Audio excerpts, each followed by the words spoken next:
പൂജാമുറിയിൽ ഈ വിഗ്രഹങ്ങൾ സൂക്ഷിക്കൂ. അലമാരി പണം കൊണ്ട് നിറയും. വീട്ടിൽ കുറച്ചു കാലമായി സാമ്പത്തിക പ്രശ്നങ്ങൾ നിലനിൽക്കുന്നുണ്ടെങ്കിൽ ചില വാസ്തുപരിഹാരങ്ങൾ മൂലം പ്രശ്നം പരിഹരിക്കാം. പൂജാമുറിയിൽ എന്തെല്ലാം സൂക്ഷിക്കണം, എന്തെല്ലാം സൂക്ഷിക്കരുത് എന്ന കാര്യത്തിൽ നമുക്കൊരു വ്യക്തത ഉണ്ടായിരിക്കണം. വീട്ടിൽ സാമ്പത്തിക പ്രശ്നമുണ്ടെങ്കിൽ ഈ 3 വിഗ്രഹങ്ങൾ സൂക്ഷിക്കണം. ലക്ഷ്മി ദേവി, ധൻകുബേരൻ, സമ്പത്തിൻ്റെ ദേവനായ ഗണേശൻ എന്നീ വിഗ്രഹങ്ങൾ നിർബന്ധമായും വയ്ക്കണം. ഹിന്ദുമതവുമായി ബന്ധപ്പെട്ട വിശ്വാസങ്ങളിൽ ലക്ഷ്മി ദേവിയെ സമ്പത്തിൻ്റെ ദേവതയായി വിളിക്കുമ്പോൾ കുബേരനെ സമ്പത്തിൻ്റെ ദേവനായി വിളിക്കുന്നു. ഗണേശ ഭഗവാനെ സന്തോഷത്തിൻ്റെയും സമൃദ്ധിയുടെയും ദൈവമായി കണക്കാക്കുന്നു.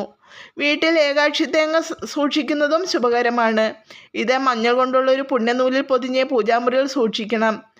ഇങ്ങനെ ചെയ്യുന്നത് കൊണ്ട് വീട്ടിൽ സാമ്പത്തിക പ്രതിസന്ധി ഇല്ലാതാകുകയും അനുഗ്രഹങ്ങൾ എപ്പോഴും നിലനിൽക്കുകയും വീട്ടിലെ അന്തരീക്ഷം പോസിറ്റീവായി മാറുകയും ചെയ്യും. പൂജാമുറിയിൽ തകർന്ന വിഗ്രഹങ്ങളോ ചിത്രങ്ങളോ സൂക്ഷിക്കരുത്. അത് അശുഭകരമാണ്. പതിവായി ആരാധിക്കുന്ന വിഗ്രഹങ്ങൾ മാത്രം പൂജാമുറിയിൽ സൂക്ഷിക്കുകയും 2 നേരം രാവിലെയും വൈകിട്ടും വിളക്ക് തെളിയിക്കുകയും ചെയ്യുക.